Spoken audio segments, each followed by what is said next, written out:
pão nosso, a lição número 62, de título Jesus para o Homem. E achado em forma como homem, humilhou-se a si mesmo, sendo obediente até a morte e morte de cruz. Foi Paulo aos Filipenses, capítulo 2, versículo 8. O Mestre desceu para servir, do esplendor à escuridão, da alvorada eterna à noite plena, das estrelas à manjedoura, do infinito à limitação, da glória à carpintaria, da grandeza à abnegação, da divindade dos anjos à miséria dos homens, da companhia de gênios sublimes à convivência dos pecadores, de governador do mundo a servo de todos, de credor magnânimo a escravo, de benfeitor a perseguido, de salvador a desamparado, de emissário do amor a vítima do ódio, de redentor dos séculos a prisioneiro das sombras, de celeste pastor a ovelha oprimida,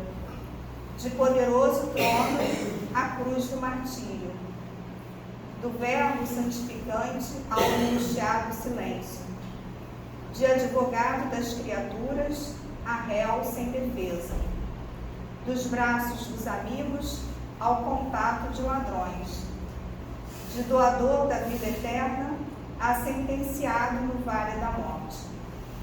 Humilhou-se e apagou-se para que o homem se eleve e brilhe para sempre. Ó Senhor, que não fizeste por nós, a fim de aprendermos o caminho da gloriosa ressurreição no reino.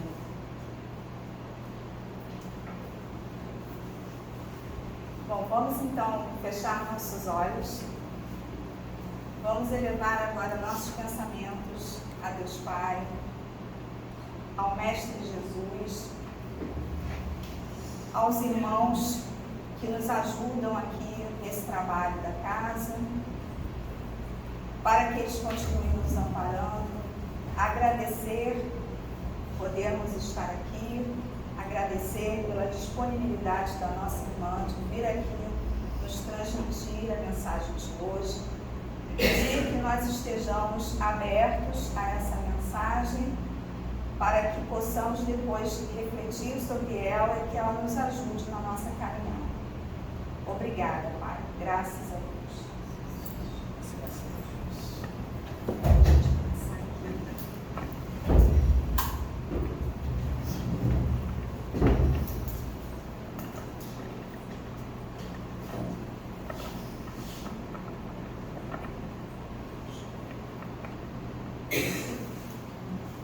Alô?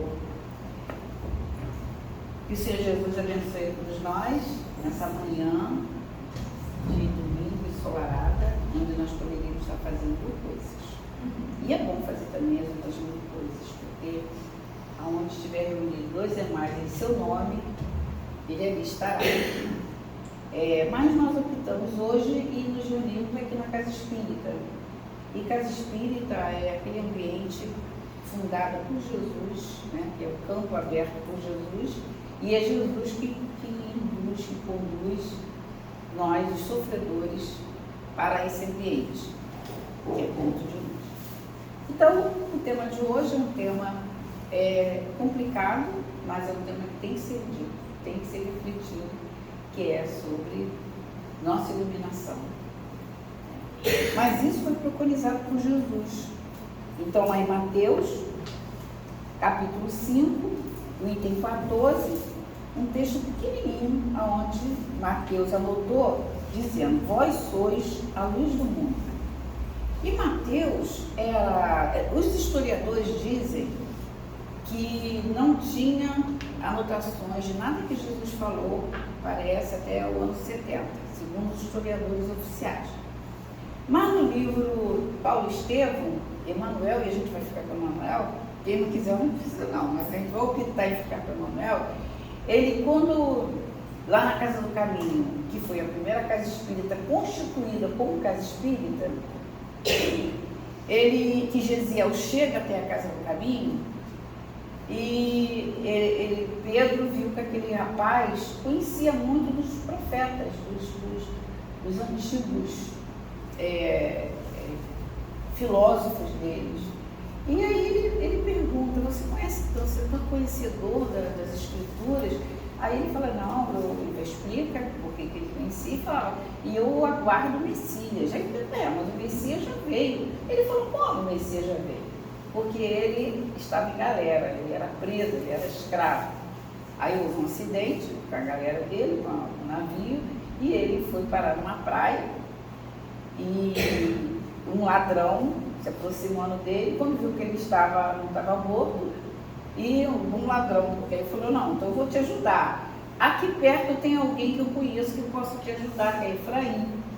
Aí o ladrão pega Gesiel e leva para a casa de Efraim.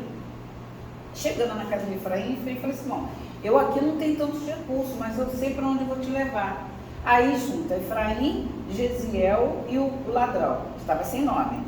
Vai para onde? Para a Casa do Caminho. Chegando na Casa do Caminho, ele é recebido por Pedro e Tiago, Tiago menor. Aí Pedro recebe de braço aberto e Tiago fala, não temos tão cheio, temos 49 pessoas, não dá para atender mais ninguém. Aí Pedro vira para ele e fala assim, Tiago, depois, antes de conhecermos Jesus, nos éramos lícito, a qualquer momento nós saímos para pescar, pescaria como sinal de lazer, né? Para pescar, mas agora que Jesus nos esclareceu, o nosso coração vai estar sempre aberto a mais um. Aí ele recebe Gesiel e esse rapaz, muito ficou afinizado com Pedro, e é quando chega nesse diálogo, viu que o rapaz conhecia muito das escrituras e que o rapaz não sabia que o Messias já tinha vindo. Ele falou, o Messias já veio, já foi crucificado. Ele, como? Aí Pedro vira para Gesiel e fala assim, eu vou pegar anotações de Mateus. Aí ele vai no quarto ao lado e traz para Gesiel vários pergaminhos. Então, Emmanuel mostra para a gente, historicamente, que já existia anotações de Mateus ali no ano da crucificação. Os historiadores não. Tem um historiador que é francês, ele é da Academia Francesa, Daniel Pope.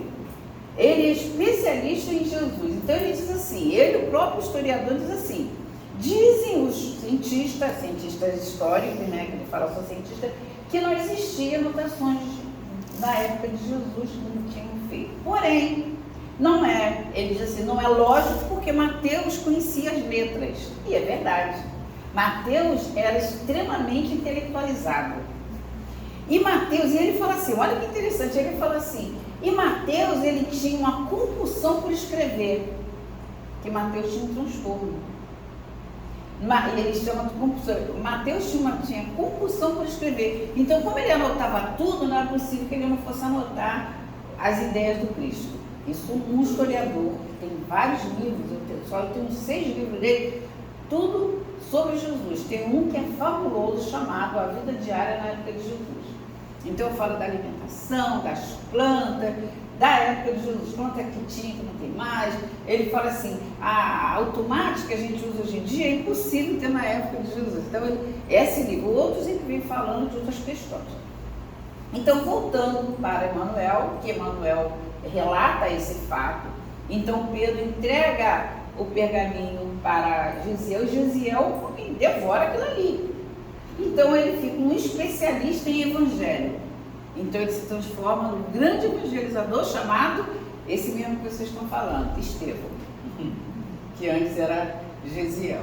Aí Estevão, todo mundo já conhece essa parte, não vou me aprofundar nisso, isso está em Paulo Estevão. Mas onde a gente está querendo chegar? Nesse texto que foi lido aqui.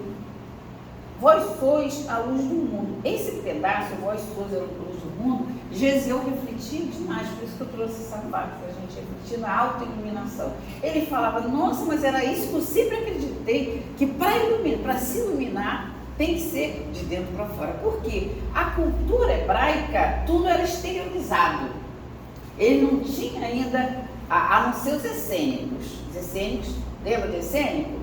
A família de Maria era essênica, a cultura de Maria toda era da cultura essênica, que era diferente dos fariseus do cotidiano, aquele que vivia com aquelas túnicas enormes. Vem uma série chamada The Chosen, vocês vão ver bem assim, com a linguagem, uma linguagem bem parecida com a linguagem espírita, tá? Aí eu fui na ficha técnica, tem uma consulta, sabe de qual livro que eles fazem uma consulta? Livro dos Espíritos. Procura na ficha técnica que dá para ver que tem, sabe? E tem uma outra passagem lá que é com esse mesmo Tiago, que Tiago é o Tiago menor. Naquele momento que Jesus fala, vou enviar vocês cada um de 2 em 2 para poderem curar, aliviar dores, evangelizar. E todos eles, Filipe então, já estava acostumado com isso, porque era seguidor. Está enjoado esse assunto? Posso continuar? São novidades que não sabemos. Exatamente. Só mesmo se você for lá. Para mim é novo, né? E isso tudo está em Paulo Estevam, está em cientistas como o Daniel Hope, né? Não é assim inventado. Quem somos nós para inventar essas coisas, né? Porque é muito profundo tudo isso. Então, esse Estevão, ele questiona isso, ele fala, nossa, mas é isso que eu sempre acreditei. Não pode ser de fora para dentro, é de dentro para fora, por causa da cultura hebraica. Por exemplo, um hebreu, se tivesse um nariz um pouquinho torto, era considerado, sabe como se chamava? Pobres de espírito. Se você fosse um pouquinho gordo, um pouquinho magro, você era chamado pobres de espírito. Se você fosse pobre de espírito. Se você fosse comilão, pobre de espírito. Se você comesse pouco, é pobre de espírito. Aí, perfeito. Esteticamente. Aí Jesus, no Sermão do Monte, fala o quê? Bem-aventurado os pobres de espírito. Essa é a origem da bem-aventurança pobre de espírito. Porque para eles, pobre de espírito, era que não era perfeito fisicamente, mas podia ser tudo que não prestasse interiormente, porque não levava-se em conta esse interior, era só exterior. Quem falava isso, Ana, professora? Eram os hebreus? Os hebreus consideravam qualquer defeito físico como, isso era um termo comum deles, pobre de espírito. Até hoje em dia, para quem... Pega para mim, focar isso aí. Até hoje em dia, para quem não tem assim, um pouquinho de entendimento de coisas espirituais, não precisa conhecer doutrina espírita, não. Quando você faz alguma coisa assim, você fala, você é um pobre de espírito, graças a Deus. Porque se eu estou sendo considerada pobre de espírito, segundo Jesus, somos bem-aventurados. Porque segundo os hebreus, não. E segundo o mundo, pobre de espírito, não vou nem fazer a lista, que são os excluídos. Nós os excluídos, ou nós quando excluímos alguém. Cuidado. Porque ele pode estar encaixado no pobre de espírito, segundo as bem-aventuranças. Bem-aventurados pobres de espírito. Aí por isso que eu trouxe essa reflexão inicial do autoconhecimento e iluminação, porque tem que ser de dentro para fora. Professora. Olha, quando a Ana falou, por que a senhora não sabe? Eu me interessei muito porque eu já vim aqui há algum tempo e para mim é novidade do que a senhora está falando. Mas é assim, a partir de agora é coisa escreve assim e dá pra gente. Mas é porque tem que ser de dentro para fora, justamente isso que eu estou falando, escrever de fora para dentro. Então, olha só, vamos fazer o seguinte, vamos tentar fazer um verdadeiro recolhimento, como Kardec fala, que é um silêncio interior. Por quê? Aí a gente eu vou absorver de vocês, a vibração de vocês, e vocês vão absorver a minha vibração. Se a gente fizer muito barulho, não vai absorver nada. Então, seguindo, a gente vai trazer Kardec. Porque o que Kardec fala? Onde Kardec fala sobre isso? Kardec não era bobo nem nada, o que ele perguntou? Qual o meio mais prático e eficaz para que o homem se melhore nesta vida e resista à atração do mal? Que meio é esse? Existe um meio mais prático que um meio prático. Um meio mais prático para que haja evolução e para que haja a resistência ao arrastamento do mal. Essa é a pergunta que Kardec faz E os espíritos respondem com muita tranquilidade, dizendo: um sábio da antiguidade vou disse, conhece-te a ti mesmo. Questão 919 do Livro dos Espíritos. Na questão 919A, aí Kardec insiste: bom, o conhecimento de si mesmo é, portanto, a chave do progresso individual. Aí ele vem falando, fazendo outra pergunta de outra forma, que era assim, ele perguntava novamente, virava a questão de cima para baixo, fazia a mesma pergunta. Aí ele fala: mas como? Como é que faz para se conhecer? Conhecer a si mesmo a gente já sabe, por causa do sábio da antiguidade. Mas como é isso? Aí quem responde é Santo Agostinho. E Santo Agostinho não responde. Santo Agostinho, que era da Igreja Católica, a princípio ele era um homem do mundo, completamente do mundo, completamente materialista, egoísta, orgulhoso, individualista. Aí um fenômeno físico desses da mesa girante, que iniciou a nossa doutrina, mas um fenômeno de aparição, a mãe dele, Santa Mônica, aparece para ele e fala para ele: olha, cuidado, hein? Cuidado, porque os teus caminhos vão te levar para as trevas, não para a iluminação individual. Aí que ele falou: iluminação individual. Aí, mas como que eu vou me iluminar? Aí ela fala, Santa Mônica fala para ele assim: fazendo esforços para vencer as más tendências. Mas eu sou uma pessoa virtuosa. Por quê? Para a época ele era virtuoso, sabe por quê? Ele era inteligentíssimo. E a gente valoriza muito a inteligência, não valoriza? Chega uma pessoa aqui, com título, com pose, com dinheiro, inteligente, tudo. Quem não faz não se sofreria, mas a gente tende ainda a ser farisaico, a ter uma atitude farisaica, porque valorizar a aparência. Se chega aquela pessoa, você olha e você vê no semblante que aquela pessoa é digna, o semblante fala, né? O corpo fala, né? Mas ninguém apresenta, ninguém. E quando apresenta, a gente fala os títulos. Nem sempre, né? Não, isso, olha só, tirando o extremismo, vamos pontuar. Quando isso acontece, e isso tem acontecido muito, a gente tem visto. Quando não acontece, ótimo. São espíritos de outra escala. Mas quando acontece, tanto que nós estamos aqui para aprendermos a nos iluminarmos. Se nós já fôssemos iluminados, a gente estaria em outro local, concorda? Casa espírita é para espírito doente. Então, ela fala isso para ele, fazendo iluminação individual. Mas como fazer isso? Aí a mesma resposta que Santa Mônica deu para ele é o que ele vai dar na resposta aqui para Kardec, quando ele diz: fazer o que eu fazia quando estava encarnado. Lembra? Vocês sabem essa questão, 919A. Fazer exatamente, eu não vou ler não, mas eu até trouxe para vocês, mas fazer o que eu fazia quando estava encarnado. O que ele fazia? Aí ele vai relatar: todos os dias eu passava em revista as minhas ações. Aí ele vai numerando. Vocês leem lá, vocês vão ver que interessante. Ele vai numerando. Eu fiz tudo que eu poderia fazer hoje para não magoar alguém. Eu fiz tudo que eu poderia fazer para que eu não me magoasse. Olha o extremismo. A gente ainda tem aquele clichê mental de que para evoluir você tem que agradar, né? Não, somos agradadores quanto mais. Muito bem. Está lá Jesus dizendo, no capítulo 19 do Evangelho segundo o Espiritismo, lá nas que logo após as bem-aventuranças lá do Evangelho, na arrumação do Evangelho segundo o Espiritismo, que é temático, né? Os primeiros capítulos são verdades incontestáveis: meu reino ainda neste mundo, a reencarnação, depois ele vem com as bem-aventuranças.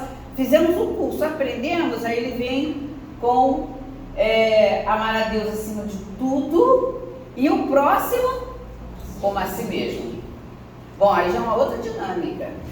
É uma dinâmica que até hoje a gente está tendo que aprender. Então, essa postura: mas eu sou muito boa, é porque eu sou espírita. Estamos aqui entre a gente pode falar assim de uma forma mais aberta, né? O tema não é autodescobrimento, né? Então, a gente ainda tem essa postura, sim, é o quê? É querer passar aquela imagem. Eu sou muito boa, você sabe porque meu filho faz assim comigo, a minha nora, meus amigos. Bom, então está fora da bem-aventurada, das bem-aventuranças. Porque é amar a Deus acima de tudo, e o próximo, para amar o próximo, tem que amar quem? A você mesmo. Isto é de Jesus. Isto está naquela máxima de Jesus, que são as bem-aventuranças. Aí você já fez esse curso, já aprendeu? Vamos passar para um outro curso, que é o capítulo 12 do Evangelho segundo o Espiritismo. Qual é? Amar os nossos inimigos. Aí o negócio pega, né?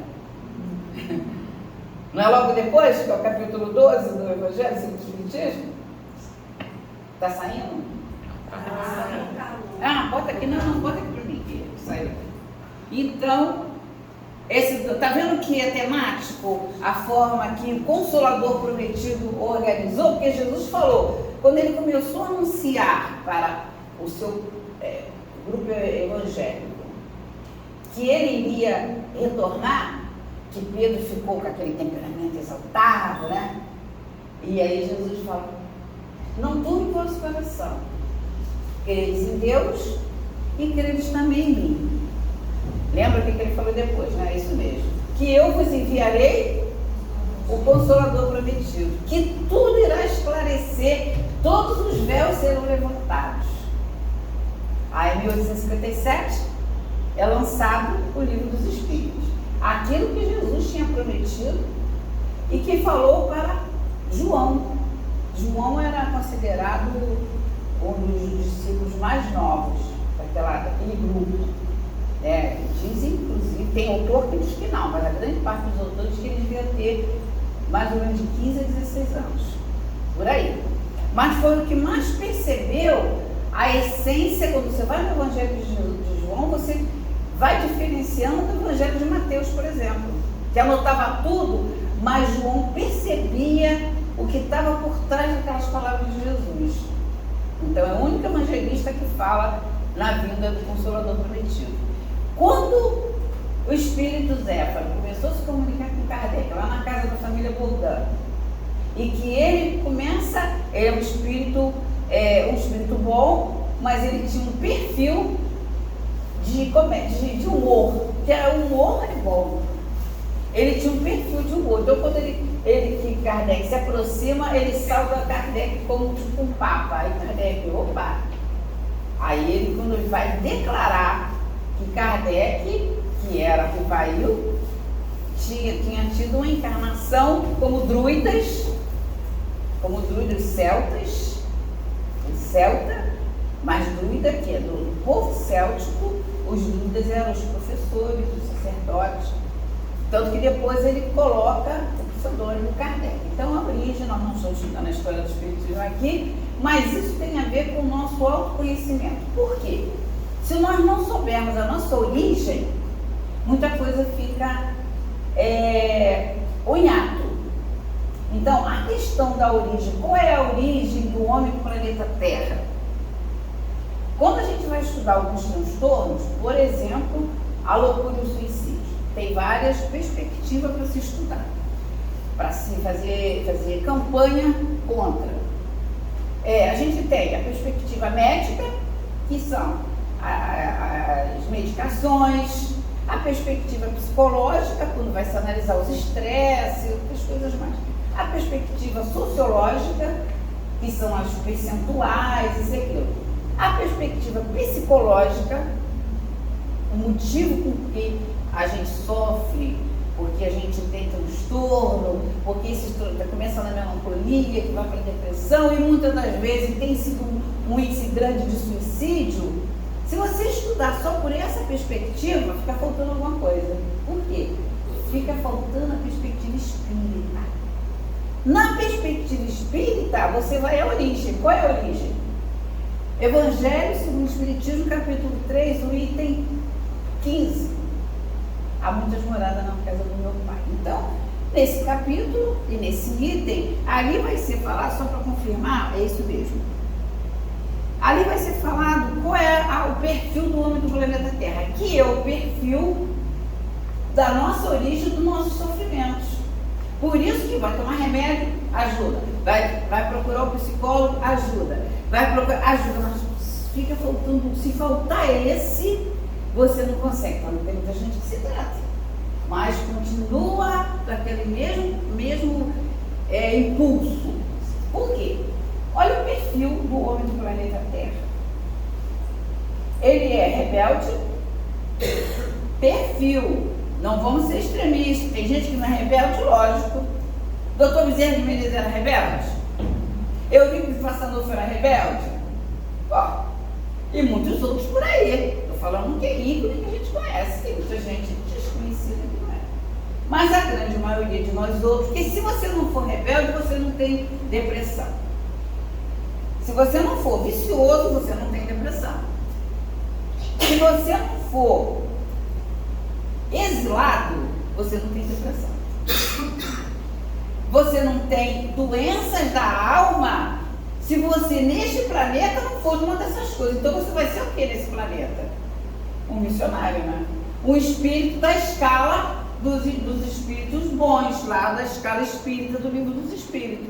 Mas é o perfil nosso? Quem é?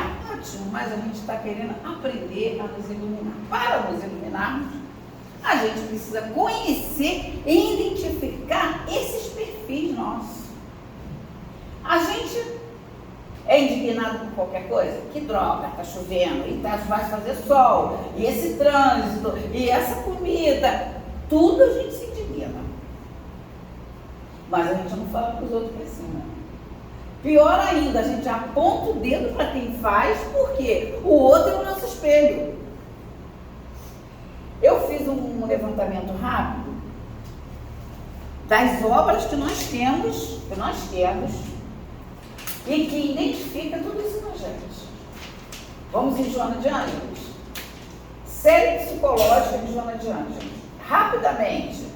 Jesus de atualidade, o homem integral, plenitude, momentos de saúde, de consciência, ser consciente, autodescobrimento, uma busca interior, desperte e seja feliz, vidas e desafios e soluções, amor imbatível amor, despertar do espírito, Jesus e o Evangelho à luz da psicologia profunda, triunfo pessoal, conflitos existenciais, encontro com a paz e a saúde, em busca da verdade de que eu botei por último, que é fabuloso, eu só conheci agora há pouco tempo.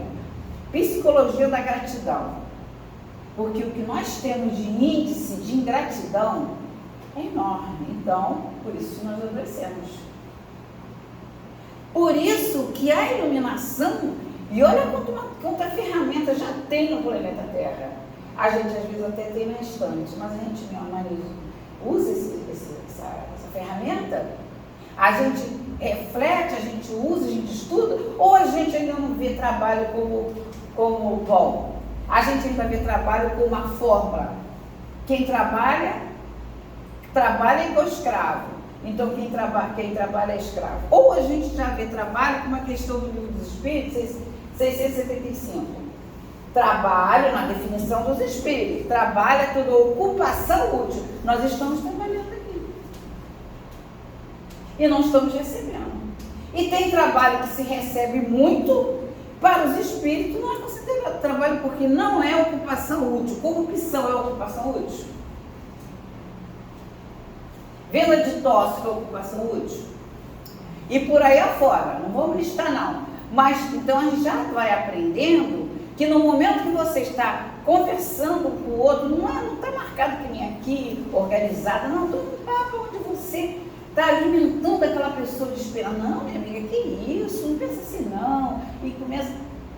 Você pensa assim, perdi tanto tempo. Não pense assim, você estava trabalhando. Por quê? Aquele momento era uma ocupação útil. Era uma ocupação útil. Então, quando a gente encontra Jesus valorizando as aves dos céus, que nem Salomão, com toda a sua glória, se vestiu com tanta beleza, a gente pensa que ele está mandando ser preguiçoso, não trabalhar, não valorizar o trabalho. Não, não é. É valorizar o belo. É valorizar a conquista e o desenvolvimento de uma virtude que o mundo não conhece. Questão 683 do Livro dos Espíritos. Vocês vão falar assim, nossa, é chato ela ficar falando esses números, mas por quê? Não está ali? Será que ele foi organizado dessa forma à toa? É para a gente não aprender a mexer, a lidar com aquelas questões numeradas do Livro dos Espíritos, ou é para fazer isso? Então, se é para fazer isso, vamos trabalhar. Vai ser útil? Lógico, porque quando a gente começar a refletir, o assunto não é esse? A autoiluminação? Quando a gente começar a pensar, por que eu estou tão insatisfeita no meu trabalho? Aí a gente bota a culpa em quem? No exterior. Fora. Quando a gente começa, aí Kardec vem nessa questão 689, que ele pergunta, o que é virtude? Ele vai definir o que é virtude. No passado, uma pessoa que pegasse uma criança para criar, era considerada uma pessoa muito boa. Muito boa. Hoje em dia tem fila de gente no judiciário para adotar uma criança. Óbvio que é bebê, não pode ter nenhuma doença, tem várias coisas, mas já se deu um avanço. No passado, você distribuiu um pão, você era considerada uma pessoa ótima. E a fulana, ela distribui, ela ajuda uma família que eu conheço, ela é uma pessoa muito boa. Quando Kardec pergunta a definição de virtude, sabe o que os espíritos respondem? Resistência. Ele vem falando, estou no miolo da questão. Ele vem falando que várias coisas de virtude, mas tem umazinha que nos interessa muito nessa questão de autoiluminação. Ele diz assim, resistência voluntária aos arrastamentos dos maus pendores. Então já não é mais nada fora, já não é o que você dá, já não é a instituição que você construiu, já é alguma coisa que você faz de resistência e tem que ser voluntário, porque quando você faz uma resistência, um mau pendor, mas que é obrigada a fazer, eu não posso chegar aqui na casa espírita fazendo de qualquer jeito, porque a casa impõe, o ambiente impõe, por causa da presença dos benfeitores, por causa do comportamento de todos, um vai ajudando o outro, tem um comportamento, tem um lugar que você pode chegar, e cada um age de um jeito. Aí, tanto que na perspectiva psicológica, é muito comum a pessoa falar assim, não, tu tem mesmo que botar suas feras para fora. Não estou condenando, não, porque vocês entendem, só estamos refletindo que tem que ter várias perspectivas para a gente entender. Depois a gente vai entendendo que botar para fora, o que significa? Porque você pode botar para fora, vai formar ao teu redor, eu vou voltar à resistência para a virtude, tá? Vai formar ao seu redor ideoplastia do pensamento, que é fotos mentais que você elimina palavrões, xingamentos, incoerência com tudo que você fala, sempre para ganhar, sempre eu tenho que estar ganhando, eu posso estar errado, mas eu tenho uma dialética, eu estou sempre ganhando do outro, só que ao seu redor você carrega chamada forma de pensamento, ideologia, ideoplastia do pensamento, então você carrega tudo que você botou para fora, as feras que você botou para fora, estão ao seu redor, então você vai pensar, sabe? Então a sua túnica eletromagnética está toda contaminada por você mesmo. Então qual é a solução? Se está dentro de você, como é que você vai fazer? Não vai botar para fora? Ou vai botar para fora, pode não atingi-la, mas eu vou ficar contaminada com aquilo ali. É a questão do Livro dos Espíritos, essa questão 683.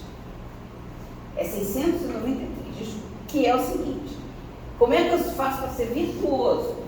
Aquilo que Santo Agostinho falava, todos os dias passar revista, você com você. O que eu poderia ter feito hoje que na minha fala com o outro eu não ofendesse?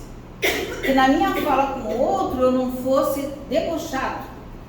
Exaltado pelo mundo a pessoa que é sarcástica, que ela é tão engraçada, ela é deseducada muitas vezes, ela é sarcástica. Então, resistência voluntária, então voluntariamente é o que me pediu para a gente analisar hoje. O que eu faço para me auto-iluminar? Reflexão. Refletir, Santo Agostinho. Bom, eu identifico que eu sou uma pessoa debochada. Eu identifico que eu faço intriga de um com o outro. Não adianta ninguém identificar.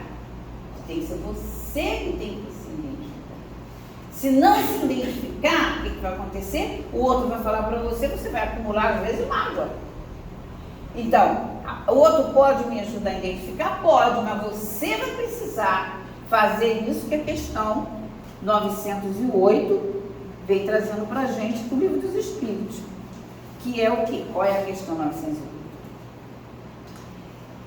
Domando as paixões. As paixões são como um corcel.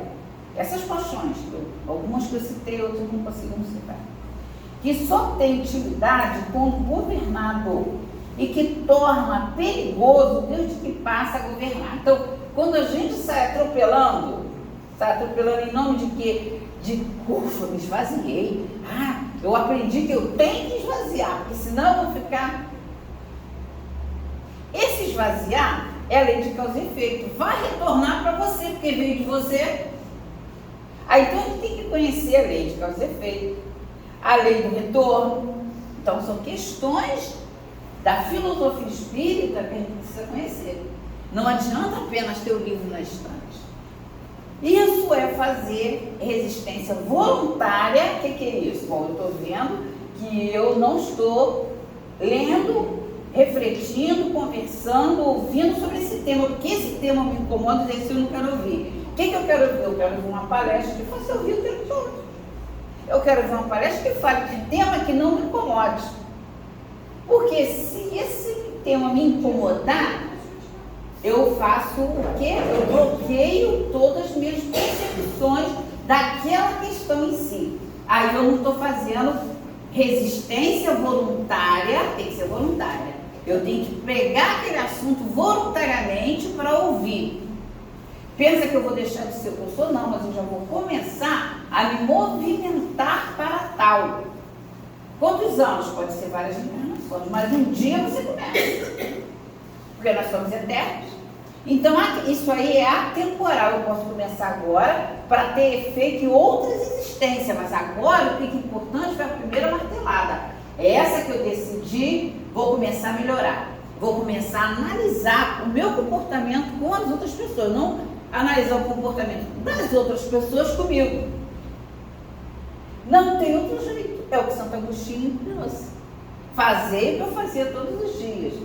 Passava em revista todas as minhas atitudes em relação às outras pessoas. Aí, Kardec faz essa pergunta da 908 e os espíritos respondem o seguinte: as paixões são alavancas que decuplicam as forças do homem e auxiliam na execução dos desígnios da providência. Então, na verdade, isso que a gente considera paixão negativa não é negativa, é positiva. Sabe os nossos defeitos? São positivos. Só que precisam ser direcionados. Não adianta ficar querendo ser igual a Amado Teresa de Calcutá e ser igual a esses personagens que a gente conhece. Não é isso que é autoiluminação. É entender qual é o nosso ponto, os nossos pontos, e começar a direcionar aquele ponto para algo que seja produtivo. Para quem? Primeiro para mim. Eu, para amar o próximo, não tenho que me amar? Então é mentira se eu disser que estou fazendo coisa para a família, para isso, porque na hora mesmo da iluminação não tem nada a ver com filho, marido, parente, vizinhos e animais. Tem a ver você com quem? Com o teu Criador, que é a imanência de Deus. É Deus em você, mas Deus está na gente. Então ele é tão pequeno quanto a gente. Então ele é imanente, ele é transcendente. A Gênese, podem depois chegar em casa procurar, vocês vão ficar encantados com esse trabalho de Kardec, que é a Gênese capítulo 2, o item 24, 25 e diante. O que ele fala? Ele diz: o fluido cósmico universal, sabe o que é o fluido cósmico universal, não sabe? Mas a gente vai falar novamente, mas não sabemos. O fluido cósmico universal, ele emanta todo o universo, porque ele é um hálito divino. É o que André Luiz fala lá no Reino da Mediunidade. Ele se chama hausto, é hálito, hausto, substância que emana de Deus. Então ele emana todo o universo.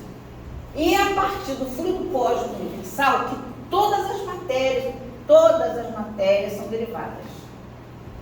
E é esse fluido cósmico universal que nós estamos mergulhados como o peixe mergulhado no mar. Então o peixe está mergulhado no mar, a água envolve o peixe e ele respira a água, não é assim? Que é o peixe no mar. É assim que somos nós aonde? No universo. Muito bem, mas esse fluido cósmico universal, eu estou falando, vocês estão me ouvindo. Qual é o veículo desse som? É o ar, concorda? Física? O veículo do pensamento é o ar? Não, é o fluido cósmico universal. Então, quando eu penso, se o fluido cósmico universal é o veículo do pensamento, e se esse fluido cósmico universal emana de Deus, todos nós estamos vibrando e o nosso pensamento ele é eliminado em forma de correntes mentais que se entrelaçam umas com as outras, mas não se misturam, porque cada uma é uma pessoa. O meu pensamento vai entrelaçar com o dela, que são as afinidades ou não, mas não vai se misturar. Eu vou continuar sendo eu e o pensamento dela vai continuar sendo dela. Eu posso absorver o pensamento dela, se eu quiser, por causa do livre-arbítrio. Muito bem. E aonde fica Deus nisso? Junto.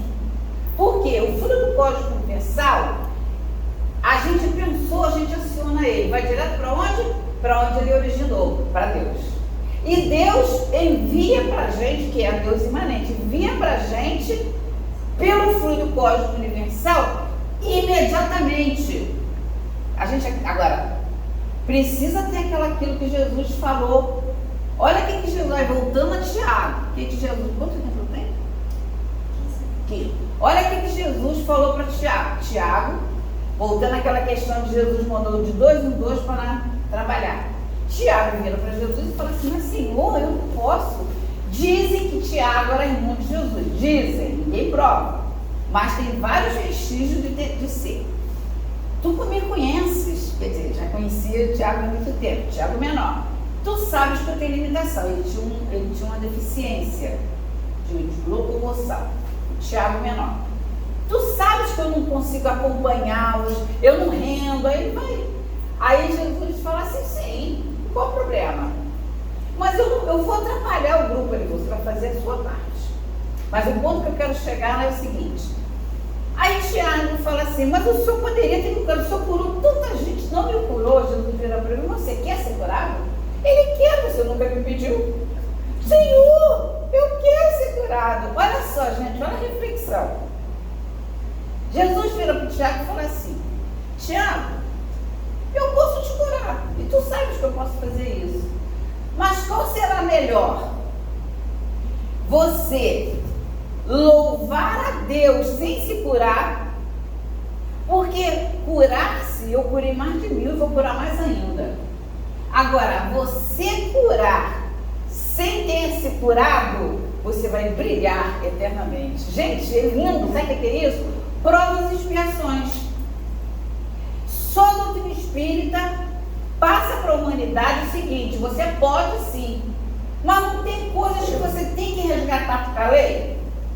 Olha os 3 pilares da lei divina, da justiça divina: arrependimento, prova, expiação e reparação. Não tem como você pode não passar por esse processo agora, mas vai chegar um momento que você vai ter que passar. Por quê? O que você fez com a lei, esse traço está em você. É uma consequência que não é ninguém que vai te acusar, não é ninguém que vai te tirar. Só você. Que mensagem é essa que Jesus deixou para a gente, nesse traço e consequência das nossas atitudes? Parábola do, esse mesmo que vocês falaram, do filho pródigo. Ele se afastou do pai, o pai é Deus, ele se desconectou, por causa do livre-arbítrio, se desconectou, o pai falou: toma, vai. Ele foi, várias encarnações, ele vai fazer. Quando ele viu que ele se afastou, quando ele se afastou, é o quê? É o galho que se afasta da árvore e perde a seiva. Aí, como você perde a seiva, que é o fundo do poço, quando é que o mundo vai melhorar? Quando chega no fundo do poço, porque dentro do fundo do poço tem uma bola, né? É um monte de assim, tá, gente? Pelo amor de Deus. Que é a lei. Que essa mola vai jogar você para retornar. É o falso retorno da alma que está no livro dos Espíritos, questão 1010. Muito bem. Quando o filho pródigo começou a retornar, ele só retornou quando ele o quê? Se arrependeu. Mas para ele se arrepender, ele chorou, ele passou fome. Não tem encarnações que a gente vem. Eu tenho uma instituição para pessoas com deficiência. Gente, eu atendo 180 autistas. Você não tem ideia. Eu sei que tem. Como aquelas mães conseguem. E olha, felizes da vida, tá? Gente, impressionante. Tem uma, já tem 25 anos que eu fiz essa instituição. Tem uma que eu não fico fazendo anamnese, porque tem né? Então você quer fazer tudo, não dá, né? A equipe técnica fazendo anamnese, eu estou conversando com ela rapidinho e tá? E nossa, mas como ele é parecido com você? Eu falei, Helena, como assim parecida comigo? Eu falei, ela não é minha filha, não. Eu falei, jura que a menina faz a cara da mãe? Eu falei, não é tua filha, eu não estou sabendo, não. A vizinha dela, a garota tem 23 anos, a vizinha dela foi embora, pegou 2 pacotes. Gente, pacote que botou dentro do saco, tá? Pegou, botou na porta dela. A menina, que tem deficiência, e o menininho, tomando conta do menino e foi embora, deixando para ela aqui. Criou até hoje. A cara da mãe, da vizinha, a cara da vizinha. Mas tudo bem, isso tem uma explicação aí do genótipo, fenótipo, é outra história. Porém, a gente está querendo dizer o seguinte, é prova expressão, porque não vai dizer que não é prova, mas naquela existência, outras pessoas estão com outras coisas. Mas para se reparar com a lei, é quando o filho pródigo, ele vai passando, chega a hora que ele fala, opa, eu preciso sofrer, o sofrimento em si precisa existir. Só existe sofrimento enquanto você está afastado da lei. Questão 1014 do Livro dos Espíritos. A lei divina e natural. Ela é para a felicidade. Você só é infeliz quando dela se afasta. Então o sofrimento só existe porque nós nos afastamos do Pai. Nessa vida não, lógico, vai ter sido na outra. Se continuar se afastando, vai sofrer mais. Ou vai fazer, Senhor, vou voltar. Na tua casa tem muitas possibilidades. Eu nem comida de porcos eu posso comer, que é o despertamento do filho pródigo. O que ele faz? Ele vai fazendo o caminho de retorno. Não é de uma hora para outra ele apareceu na casa do pai. Ele vai fazendo o caminho de retorno, que são as reencarnações. Assim, na sua consciência tem as marcas. E essas marcas são marcas psíquicas. São marcas energéticas. Então, aonde você vai, você leva quem você é. Então, não adianta querer fugir. Adianta querer fugir? É o DNA. É o DNA, exatamente. É o DNA. Então, ele vai retornando. Quando ele retorna, o que o pai faz? O pai chama a comunidade para recebê-lo, que é o que? Ali ele repara com a comunidade. Chama o filho, aí o filho mais velho, você sabe que não aceitou, é uma outra situação. Muito bem. Isso aí tem impresso como DNA, como ela falou dentro da gente. Tudo que nós é o que a gente deixou de fazer e o que a gente ainda tem que conquistar. É uma dinâmica. Não tem como você se iluminar se você, pelo menos, não despertar para o verdadeiro arrependimento. Mas arrepender de quê? Se eu não lembro o que eu fiz. Muito bem. Se você não lembra o que você fez, você acha que você não fez nada, então você não precisa ter sofrimento nenhum, concorda? Então por que a gente tem depressão? Por que a gente tem câncer? São tudo doenças da alma. Concorda? Você pegar um resfriado, você pegar uma virose, não é doença da alma. Agora, tem doenças, o desânimo. Por que somos desanimados? Por que somos pessimistas? Porque eu não casei. Mas você pode casar com você mesma. Beleza, é outra história. Por que eu não sou proativo se é da lei ser proativo? Olha o universo. O universo não é proativo? Então, se eu não sou esses vestígios de espírito puro, superior, é porque eu ainda tenho marcas. Ou ainda não tenho conquistas. Então, Eu preciso trabalhar a meditação. Mas tem resposta, né? Eu preciso conquistar o auto-amor. Aquela lista de livros que eu citei, e mais junto com o Leon Denis, e mais junto com... Gente, nós temos tantas ferramentas. Só que o que acontece? A gente ainda tem uma doença seríssima que é a preguiça. Quem não tem, não se ofenda. Ou a gente faz disso uma paixão. Porque o que a gente faz também quando a gente já tem facilidade? Daqui a pouco eu te dou a palavra. O que a gente faz também quando a gente tem facilidade no cognitivo? A gente intelectualiza aquilo ali. O que é intelectualizar? A gente estuda, mas não pratica. Também não adianta. É existência voluntária ao arrastamento dos maus pendores. Então, os maus pendores, eles vão aparecendo conforme eu vou refletir. Porque essa resistência é refletir. Por que eu estou com preguiça de hoje, domingo de manhã? Eu não marquei com a Regina? Porque se fosse para um lugar que eu acho que é felicidade, que é uma praia, é isso, é aquilo, é o ócio, mas é isso, se eu tenho um compromisso, então aí é onde vem a escolha. Então eu apago, a partir de agora, eu não vou ligar para a Regina, meu filho ficou doente, muito cuidado com isso, porque a Regina vai perceber, por causa do fluido cósmico universal. E a lei divina vai dar retorno para você, quando você começa a ficar esquisita, tímida, retraída. Não é ninguém. Filho, o pessoal não sei, não me trataram bem, cheguei lá, menina, não sei, não me senti bem. É você que tem o aspecto no seu perispírito, que é a tônica eletromagnética, aí fica botando culpa nos outros. Ué, não estamos falando de autoiluminação? É autoiluminação.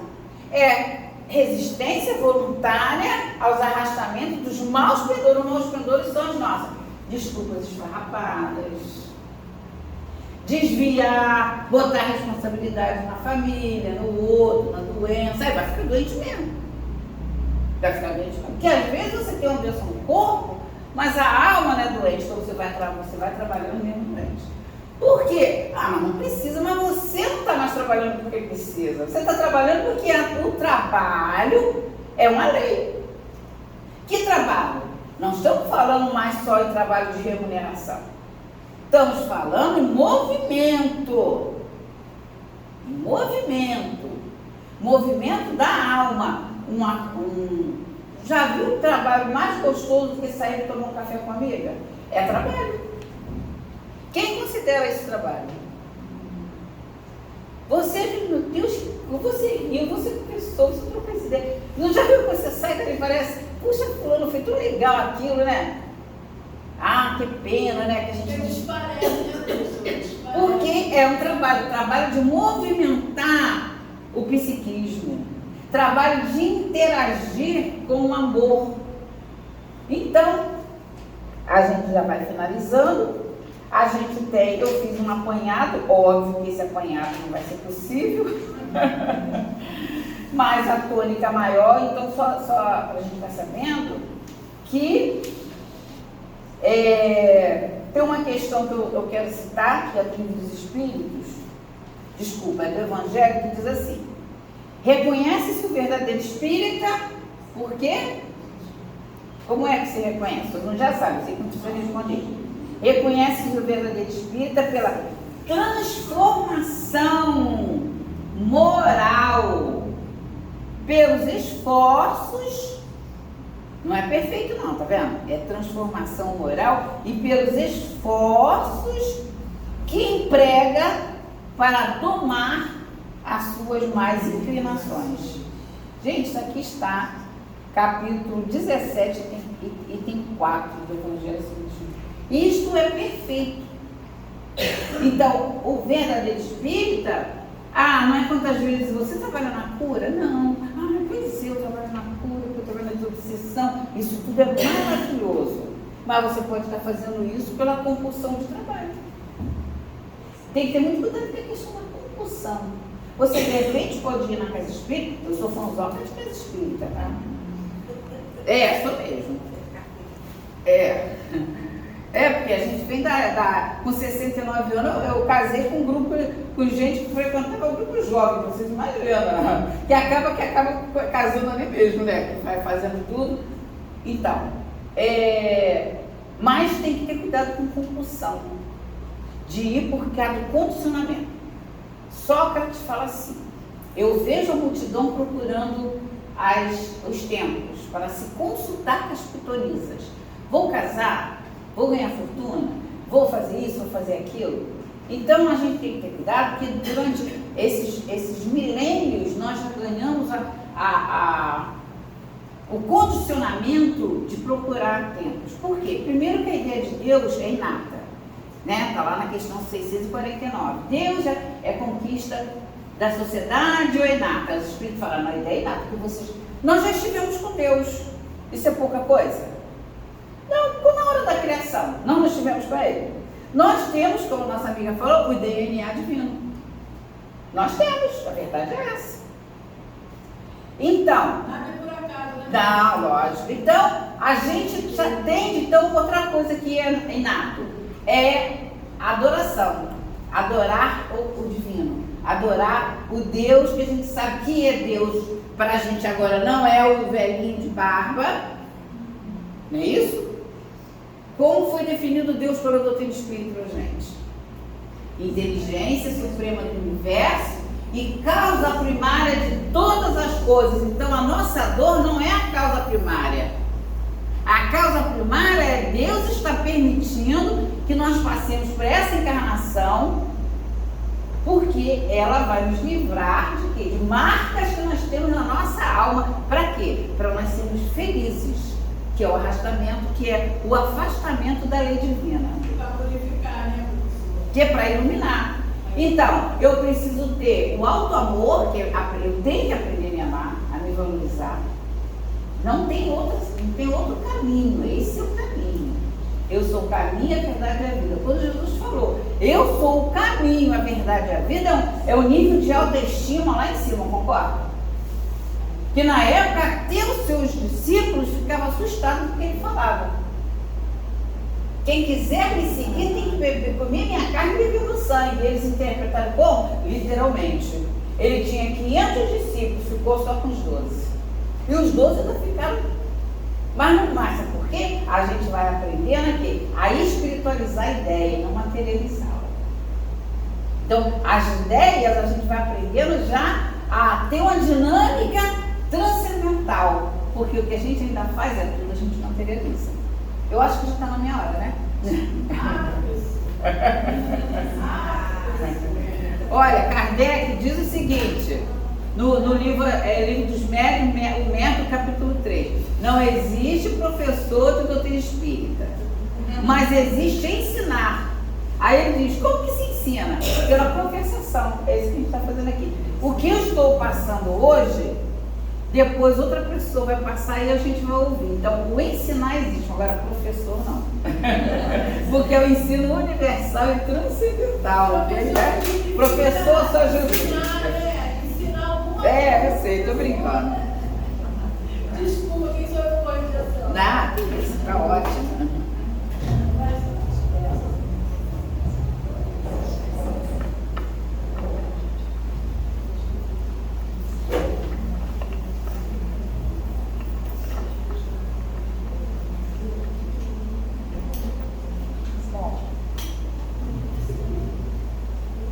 Agradecer aqui a Helena, né?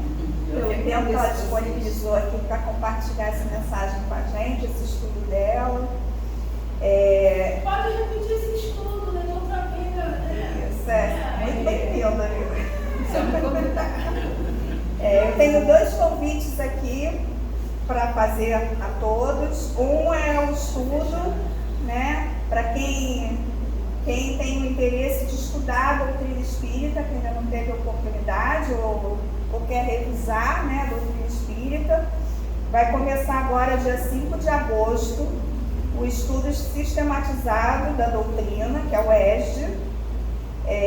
Vai ser um estudo online, e toda segunda-feira, 8 horas da noite. As inscrições podem ser feitas na secretaria com a Roseli, ou tem um QR Code ali no quadro, tem um formulário, você pega por esse QR Code e encaminha. É só preencher, ok? E o outro convite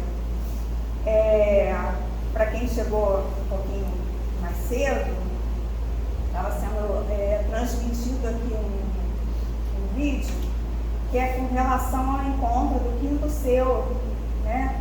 Que são as casas espíritas da Zona Sul e de Paquetá, e a nossa instituição aqui, o SESC, está ligado a esse conselho. Esse encontro vai acontecer dia 25 de agosto, na Bambina, aqui, ó, Centro Cultural João 23, de 3 às 18 horas. É um evento gratuito, né? Vão acontecer umas palestras, aí o convite, eu vou até ler aqui, ó, Encontro do Quinto Seu, né? Um evento realizado por nossa casa, né? É importante que nós, frequentadores da casa, participemos. O evento é gratuito, a programação está incrível, segundo o convite aqui, com convidados muito conhecidos do movimento espírita: Carmen Silveira, Igor Nunes e João Marcelo Lopes. O encontro será realizado num domingo, dia 25 de agosto, às 15 horas, de 15 às 18, na Rua Bambina, 115, aqui em Botafogo, no Centro Cultural João 23, perto da estação de metrô, né? E também tem um estacionamento gratuito lá. E aí o convite vem assistir a palestras especiais e tomar um café conosco. Então estão todos convidados. Então agora, para encerrar aqui essa palestra, né, a gente passar para o passe. Se eu não estou enganado, o passe vai ser coletivo, né, Cida? Cida? Coletivo? Não. Não, vai ser individual? Não, tá bom. Então, a gente terminou a oração. Quem quiser passar para o passe, só ficar sentado em silêncio. Quem não quiser levantar também em silêncio, pode se retirar, ok? Então, vamos fechar nossos olhos novamente, agradecer por essas palavras aqui da nossa irmã, que a gente consiga refletir sobre elas para que nos ajude aqui na nossa autoiluminação, no nosso caminhar. Pedir por essa semana que se inicia, que seja uma semana de muita paz, de muito amor, que nós possamos transmitir amor para quem quer que esteja ao nosso lado, possamos ser uma luz, um enviado de Deus para quem esteja do nosso lado. Pedir pelos nossos irmãos que frequentam essa casa, que não puderam estar aqui hoje, para que todos estejam bem, com saúde. E agradecer, né, novamente, agradecer sempre, que é o que a gente mais precisa fazer nessa vida, né? Por essa oportunidade de encarnação. Obrigada.